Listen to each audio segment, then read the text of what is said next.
Live from South Jersey's WMGM-TV, this is NBC 40 News, your news now. More documents from the House on the White House scandal, including those conversations with Monica Lewinsky. Good evening, everyone. I'm Neil Rattigan. Adrian Matura is off tonight.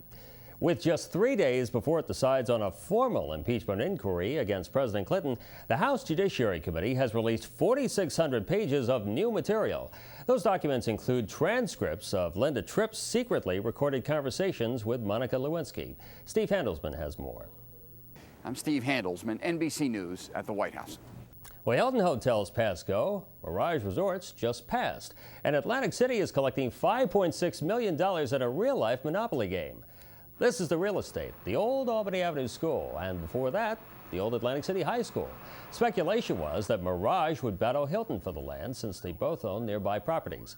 But Hilton was the lone bidder today. Under its subsidiary Land Ventures Realty, it walked away with the property for the minimum amount.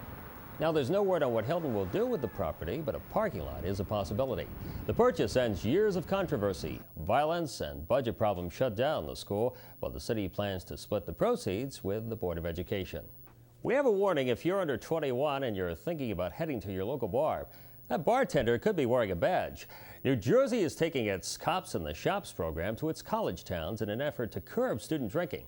Attorney General Peter Venero says that 17 communities will split a $50,000 grant to pay for police officers posing as bartenders or hanging out in plain clothes near places where liquor is served. The state uses the program on the Jersey Shore when thousands of teenagers hang out there in the summer. The Marine Mammal Stranding Center in Brigantine is looking for the cause of death of a whale. The U.S. Army Corps of Engineers pulled the 51-foot fin whale out of Newark Bay this morning. It had a gash behind its head around the neck. Investigators are trying to determine if that gash came from a boat propeller. Earlier today, the Marine Mammal Stranding Center set one of its patients free with something extra. A hooded seal nicknamed Jersey made her way back home into the ocean. Jersey was recovering at the center after washing ashore in August. She left Brigantine with a satellite device to track her migration. We also equipped her with a satellite tag, which will be able to track her from New Jersey to wherever north she's going, hopefully up into the Arctic. This tag will be effective for at least 8 to 9 months.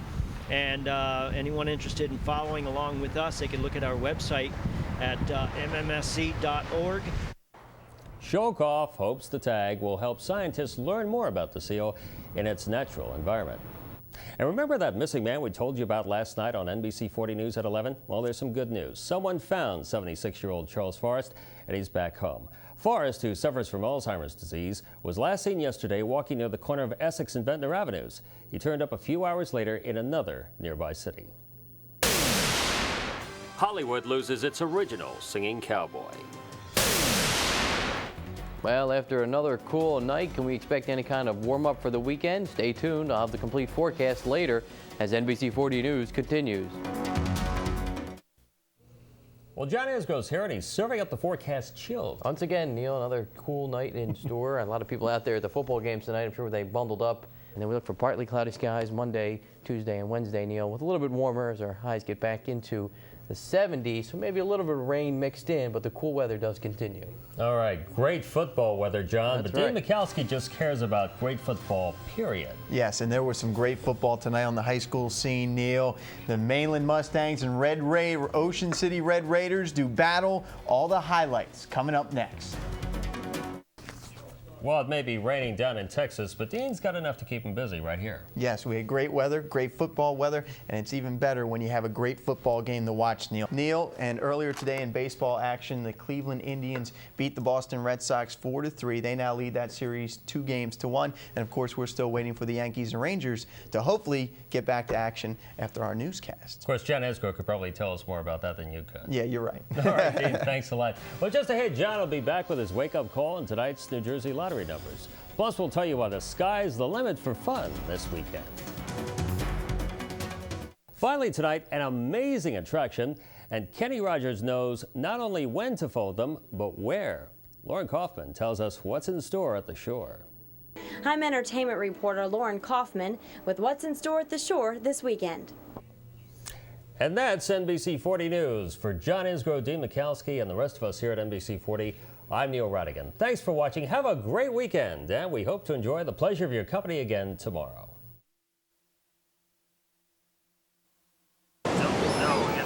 By the time Bonnie skirted Atlantic City, she was barely a hurricane and too far out to sea to do any damage. Wind gusts peaked at 30 miles an hour, churning the ocean, but not much else. It's more or less like a northeast storm, but we've dodged another bullet. I think South Jersey has done well, certainly far better than Virginia or the Carolinas. Atlantic City's beach patrol kept the ocean off limits to bathers, but everything else at America's favorite playground was still open, and that included nature's sandbox.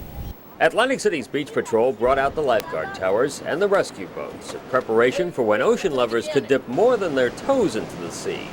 Until then, vacationers were content to keep busy on land, including one tourist who was used to coastal storms. It was bad because what we saw on TV, it's bad. But hey, we've had Carol, we've had a lot of them over the years, and we'll get more. Well, we're just walking the boardwalks. Emily hasn't been, never been to Atlantic City. I'm showing her a little bit of the lobby areas and the casinos and Steel Pier and the old $1 Million Pier when I was a kid, and just enjoying the fact it's not raining and a decent day. But with Bonnie gone, forecasters are looking at another potential troublemaker named Danielle, a sign that South Jerseyans always have to be ready when nature acts up. If we've learned anything from this storm, it's very important during this hurricane season for the public safety community to test its plans and look at its resources and make sure that we take the measures to protect the public. But the public also has a responsibility to take responsibility for their own safety. Until then, South Jerseyans are counting their blessings that Bonnie was more of a nuisance than a menace. In Atlantic City, Neil Rattigan, NBC 40 News.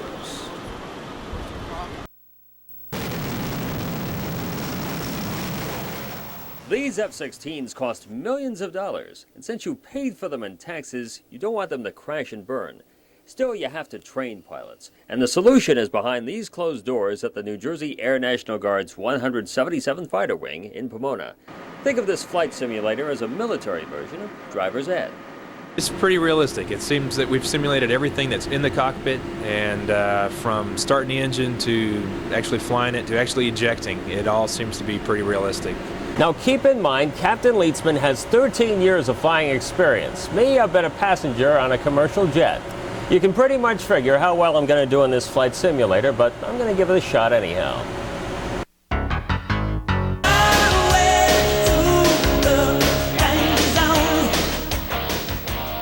On screen is a computer replica of Atlantic City International Airport, the site of the 177th Fighter Wing.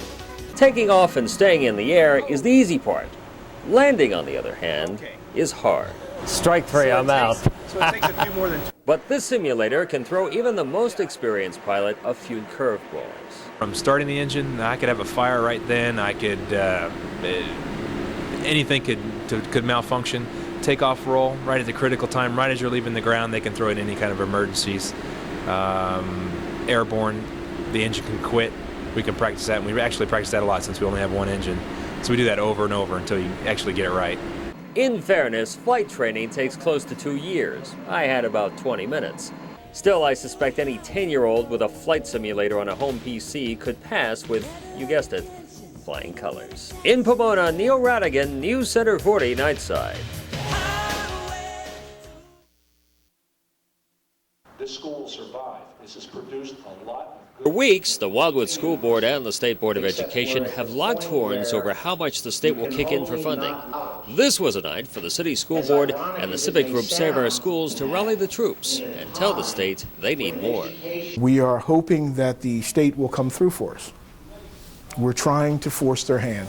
The town meeting follows Superior Court Judge John Callinan's ruling that Wildwood must go with a state-approved spending plan where the state will provide about $2 million. That's about half of what the resort says it needs. At the same time, though, the judge questioned the state school funding formula. Supporters for more funding point to the hallways here at Wildwood High School. This building is more than 80 years old, yet it houses high school students and elementary school students. And some say this is a prime example of a school system that's not only overcrowded, but also underfunded.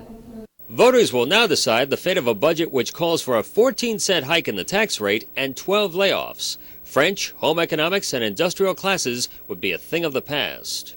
The time I got, they would spend after school hours, half hour, whatever you needed. If you don't have that, if you don't have the amount of teachers there, you can't have that much support. I'm a proud student. Teachers here taught me well, and I hate to see them go because of lack of funds from the state. I think it's ridiculous. And they'll be part of a letter-writing campaign to tell Trenton that Wildwood has cut to the bone and that it can't cut anymore.